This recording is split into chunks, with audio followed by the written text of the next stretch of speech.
পড়াশোনা বাংলা চ্যানেলে তোমাদের সকলকে স্বাগত। আবার চলে এলাম অঙ্গনওয়াড়ি কর্মী এবং সহায়িকার জন্য যারা প্রস্তুতি নিচ্ছ তাদের জন্য সাধারণ জ্ঞানের মক টেস্ট নিয়ে। তো দেখতেই পাচ্ছ এটা আমাদের কিন্তু 54 নম্বর মক টেস্ট। এর আগে কিন্তু আমাদের 53খানা মক টেস্ট হয়ে গেছে। যারা আগের মক টেস্টগুলো দাওনি বা আগের ভিডিওগুলো দেখো না তাদেরকে বলবো আগের মক টেস্টগুলো মক টেস্টের আকারে দাও। তোমরা সকলেই জানো যে সাধারণ জ্ঞান এই টপিকটা থেকে কিন্তু তোমাদের 20 নম্বর আসে, তো নাম্বারটা মোটেও কম নয়। ভালো করে প্রিপারেশন করো। দেখো তোমাদের জন্য দুটো স্টাডি মেটেরিয়ালস অ্যাভেলেবল রয়েছে আমাদের চ্যানেলে। প্রথমটা হচ্ছে জনস্বাস্থ্য পুষ্টি নারীর অবস্থান। এই টপিকটা থেকে তোমরা জানো 15 নম্বর আসে, তো এই টপিকটার জন্য এই বইটা। এবং আমরা যে তোমার সাধারণ জ্ঞানের মক টেস্টগুলো করছি সেটা আমাদের এই বইটা থেকে জিকে মাস্টার বুক। এখানে 3000+ কোশ্চেন তোমাদের রয়েছে। তো দুটো বই অ্যাভেলেবেল রয়েছে। যারা এই দুটো বই কিনতে চাইছো বা পারচেস করতে চাইছো তারা স্ক্রিনে দেওয়া এই হোয়াটসঅ্যাপ নাম্বারে যোগাযোগ করতে পারো। কেউ কল করবে না, তোমরা মেসেজ করে রাখবে কীভাবে কিনতে হবে, আমি ডিটেলসে মেসেজ করে দেবো তোমাদের বা বলে দেবো। তো চলো, আজকে আমাদের 54 নম্বর মক টেস্টে প্রতিদিনের মতো 25টা করে কোশ্চেন নিয়ে চলে এসেছি। তোমরা রেডি হয়ে যাও এবং প্রত্যেকে চেষ্টা করো নিজেই অ্যান্সার করা।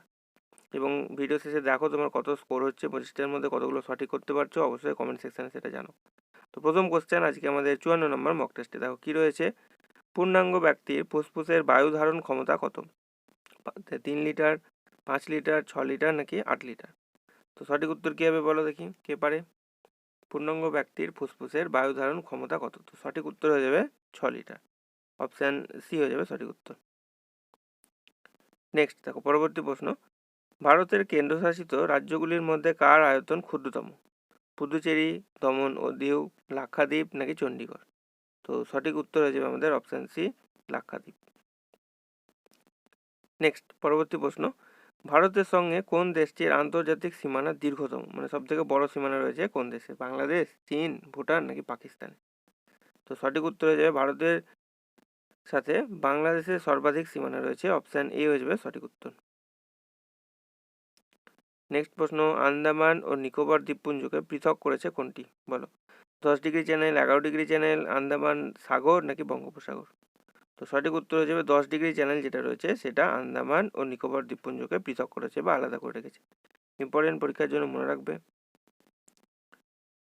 পরবর্তী প্রশ্ন দেখো, নিম্নলিখিত কোন রাজ্যের মধ্যে দিয়ে কর্কট ক্রান্তি রেখা অতিক্রম করেনি জানতে চেয়েছে। তাহলে তোমাকে জানতে হবে যে কর্কট ক্রান্তি যে রেখা যেটা রয়েছে সেটা কোন কোন রাজ্যের মধ্যে দিয়ে অতিক্রম করেছে বা কোন কোন রাজ্যের মধ্যে দিয়ে গেছে, নাহলে তুমি সঠিক অ্যান্সার করতে পারবে না।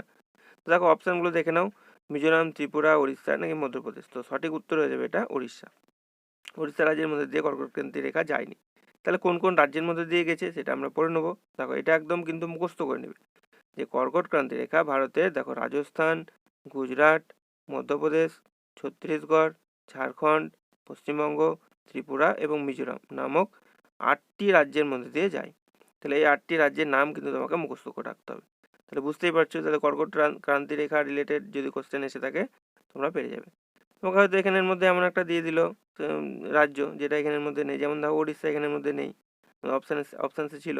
আর বাকি অপশানসে যেগুলো ছিল দেখো মিজোরাম, দেখো প্রথম অপশানে ছিল আমাদের মিজোরাম, দেখো এখানে রয়েছে। তারপরে ত্রিপুরা, দেখো ত্রিপুরা রয়েছে। মধ্যপ্রদেশ, দেখো মধ্যপ্রদেশে রয়েছে।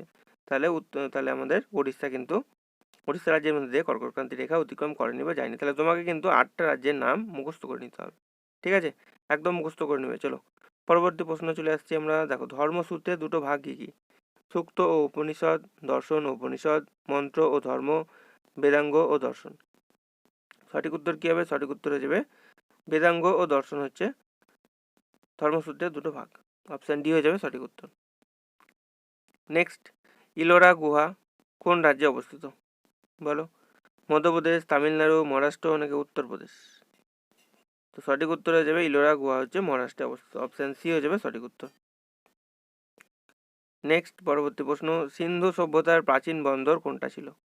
হরপ্পা, লোথাল, ধোলাভিরা নাকি সুরকোট সুরকোটা সুরকোটাটা? বলো কী হবে অ্যান্সার? তো সঠিক উত্তর হয়ে যাবে সিন্ধু সভ্যতার প্রাচীন বন্দর ছিল লোথাল। অপশান বি হয়ে যাবে সঠিক উত্তর। নেক্সট, চন্দ্রগুপ্ত মৌর্যের পর কে সিংহাসনে বসেন? বলো, বিন্দুসার, অজাতশত্রু, অশোক নাকি হর্ষবর্ধন? তো সঠিক উত্তর হয়ে যাবে চন্দ্রগুপ্ত মৌর্যের পর সিংহাসনে বসেছিলেন বিন্দুসার। অপশান এ হয়ে যাবে সঠিক উত্তর। নেক্সট, গরিবি হটাও এই স্লোগানটি কোন পঞ্চবার্ষিকী পরিকল্পনার সঙ্গে যুক্ত হয়েছিল? বলো, তৃতীয় পরিকল্পনা, পঞ্চম পরিকল্পনা, চতুর্থ পরিকল্পনা নাকি ষষ্ঠ পরিকল্পনা?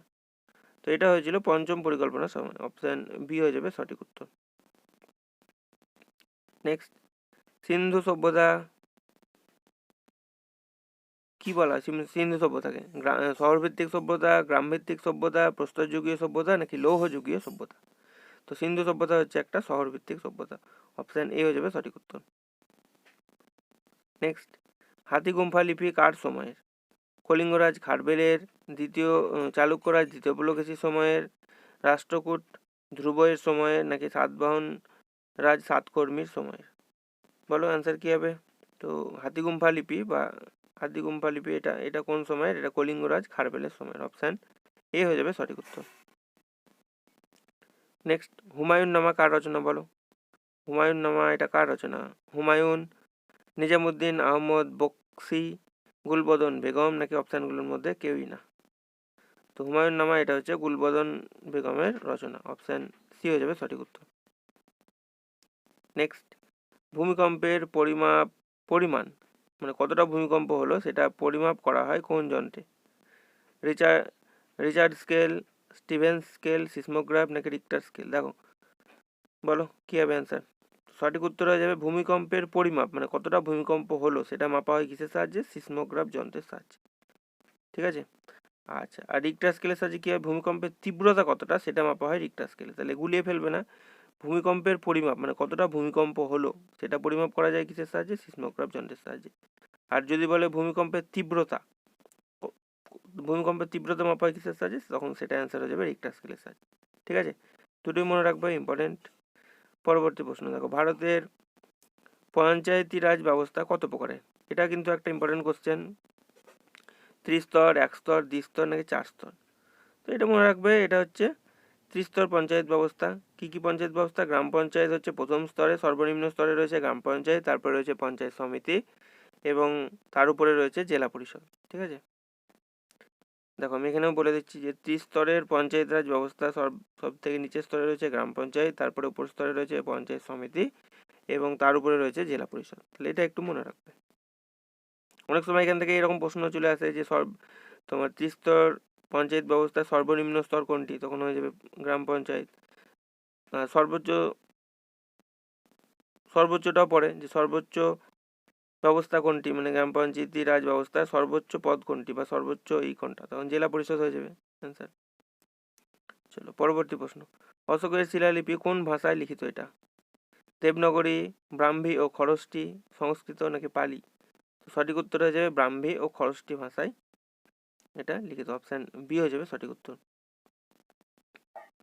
নেক্সট, ফুতুয়াত-ই ফিরোজ শাহী আত্মচরিত্রটির রচয়িতাকে? ফুতুয়াত-ই ফিরোজ শাহী এই আত্মচরিত্রটির রচয়িতাকে?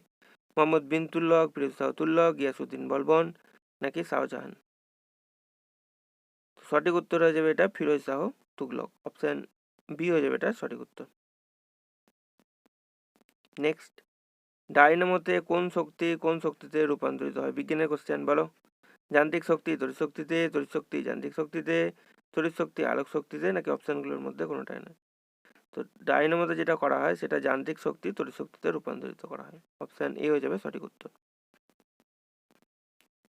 নেক্সট, স্বাধীন ভারতের শেষ গভর্নর জেনারেল কে ছিলেন? বলো, এটা কিন্তু ভেরি ভেরি ইম্পর্টেন্ট কোশ্চেন। কে পারে দেখি বলো, চেষ্টা করো প্রত্যেকে।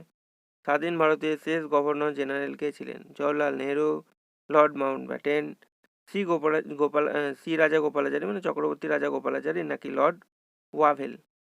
তো সঠিক উত্তর হয়ে যাবে আমাদের চক্রবর্তী রাজা গোপালাচারী বা সি গোপালাচারী। অপশন সি হয়ে যাবে এটা সঠিক উত্তর। দেখো এখানে এবার আমরা এক্সট্রা ডিটেলস সব পড়ে নেবো। এটা একদম যেটা লিখে দিয়েছি এক্সট্রা ডিটেলসে পুরো একদম মুখস্থ করে নেবে। দেখো, বাংলার প্রথম গভর্নর যদি জানতে চায় তখন হবে রবার্ট ক্লাইভ। বাংলার শেষ গভর্নর ওয়ারেন হেস্টিংস। বাংলার প্রথম গভর্নর জেনারেল যদি জানতে চায় তখন হবে ওয়ারেন হেস্টিংস। বাংলার শেষ গভর্নর জেনারেল যদি জানতে চায় তখন হয়ে যাবে লর্ড উইলিয়াম বেন্টিং। বাংলার প্রথম গভর্নর জেনারেল যদি জানতে চায় তাহলে হবে লর্ড উইলিয়াম বেন্টিং। বাংলার বললাম, এটা ভারতের, সরি। ভারতের শেষ গভর্নর জেনারেল তখন হয়ে যাবে লর্ড ক্যানিং।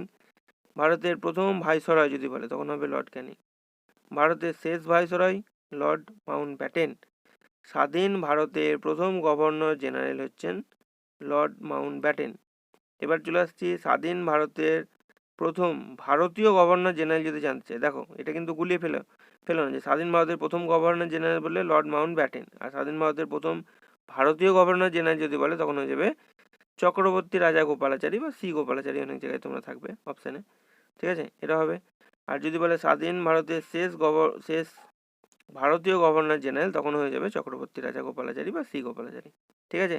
একদম গুলিয়ে ফেলবে না, একদম চাইলে তোমরা স্ক্রিনশট নিয়ে নিতে পারো বা ভিডিওটি পজ করে এটা তোমরা লিখেও নিতে পারো, খাতায় নোট করে নিতে পারো, একদম নোট করে নেবে, ঠিক আছে। গভর্নর জেনারেল রিলেটেড কোশ্চেন এখান থেকে এটুকু মুখস্থ করলে আর ভুল হবে না। চলো পরবর্তী প্রশ্ন দেখো, চীন সাগরে সৃষ্ট হওয়া প্রবল ঘূর্ণিঝড়কে কি বলা হয়? সাইক্লোন, টর্নেডো, টাইফুন নাকি হারিকেন? বলো, অ্যান্সার করো কি হবে। সঠিক উত্তর হয়ে যাবে চীন সাগরে সৃষ্ট প্রবল ঘূর্ণিঝড়কে বলা হয় টাইফুন, অপশন সি হয়ে যাবে সঠিক উত্তর। এবার দেখো আর যেগুলো ঝড় আছে সেগুলো নামগুলো আমরা একটু পড়ে নেবো। হ্যারিকেন যেটা সেটা হচ্ছে ক্যারিবিয়ান সাগরে সৃষ্ট ঘূর্ণিঝড়, টর্নেডো এটা হচ্ছে ইউএসএ তে সৃষ্ট ঘূর্ণিঝড়, এবং টাইফুন যেটা রয়েছে সেটা হচ্ছে চীন সাগরে সৃষ্ট ঘূর্ণিঝড়। তাহলে এগুলো মুখস্থ করে নেবে, ঠিক আছে। চলো পরবর্তী প্রশ্ন, হুমায়ুন নামা কার রচনা বলো? হুমায়ুন, নিজামুদ্দিন আহমদ বক্সি, গুলবদন বেগম নাকি অপশানগুলোর মধ্যে কেউই নয়? তো হুমায়ুন নামা হচ্ছে গুলবদন বেগমের লেখা, অপশান সি হয়ে যাবে সঠিক উত্তর। নেক্সট, বৃষ্টির ছায়া অঞ্চল দেখা যায় কোথায়? দেখো, পাহাড়ের শীর্ষদেশে, প্রতিবাদ ঢাল বরাবর, পাহাড়ের পাদদেশে নাকি অনুবাদ ঢাল বরাবর? তো সঠিক উত্তর হয়ে যাবে বৃষ্টির ছায়া অঞ্চল, অর্থাৎ একবারেই বৃষ্টি হয় না, সেটা হবে অনুবাদ ঢাল বরাবর। মানে মনে করো যে, দেখো আমি তোমাদের একটু বলে দিই, ভূগোল যারা, মনে করো এটা পাহাড় আছে, ঠিক আছে। এবার কি হয়, এখানে ধরো সমুদ্র আছে তার আগে, এবার কি হয় এই জায়গাটাকে যেটা, এই যে দেখছো এই জায়গাটা, এই যে এই অংশটা, এখানে কি হবে, পাহাড় সমুদ্রের জলটা ধাক্কা মেরে এখানে সরাসরি ধাক্কা মেরে উপরে উঠে দেবে, উপরের দিকে উঠে যাবে। এই যে অংশ যেটা দেখতে পাচ্ছ সেটাকে বলা হয় কি, সেটাকে বলা হয় তোমার প্রতিবাদ ঢাল,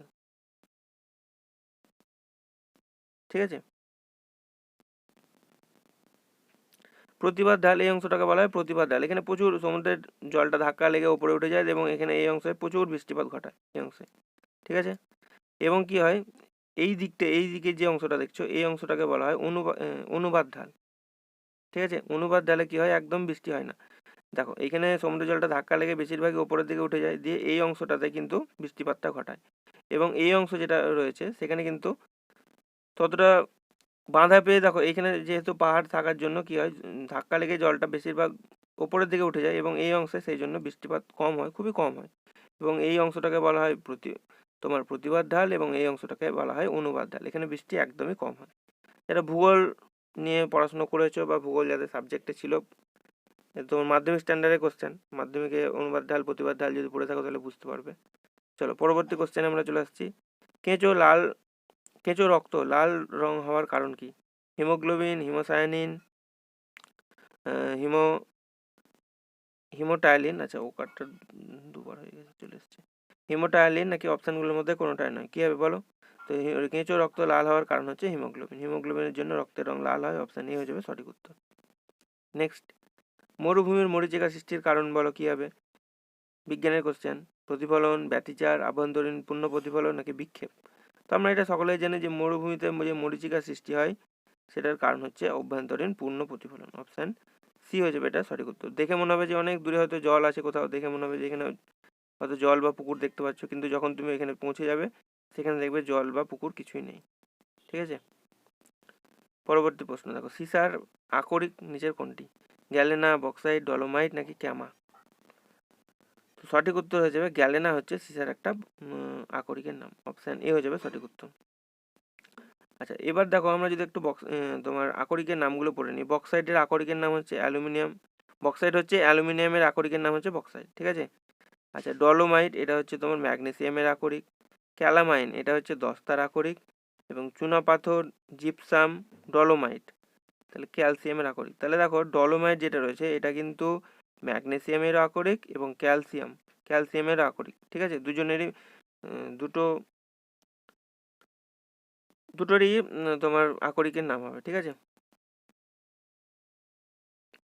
মনে রাখবে। চলো তো এই ছিল আজকে আমাদের 25খানা কোশ্চেন। বন্ধুরা, যদি ভিডিওটি তোমাদের ভালো লেগে থাকে একটি লাইক করে দেবে, চ্যানেলে যদি নতুন হয়ে থাকো চ্যানেলটি তোমরা সাবস্ক্রাইব করে নেবে এবং ভিডিওটি তোমার বন্ধুদের সঙ্গে একটু শেয়ার করে দেবে। যারা নতুন তাদেরকে বলবো আমাদের এই চ্যানেলে কিন্তু ইংরেজি ক্লাস, অঙ্কের ক্লাস, রচনার ক্লাস, তোমাদের জনস্বাস্থ্য, পুষ্টি, নারীর অবস্থান এই টপিকের উপর ক্লাস, তারপর তোমাদের রিসেন্ট যে জেলাগুলো থেকে পরীক্ষা হয়েছে তার প্রিভিয়াস ইয়ার কোশ্চেন পেপার, ম্যাথামেটিক্সের সলিউশন সহ করে দিয়েছি। চাইলে তোমরা চ্যানেলের প্লেলিস্টে সব পেয়ে যাবে, সেখান থেকে তোমরা সেগুলো পড়তে পারো। তো এই ছিল আজকের video. Thank you for watching this video.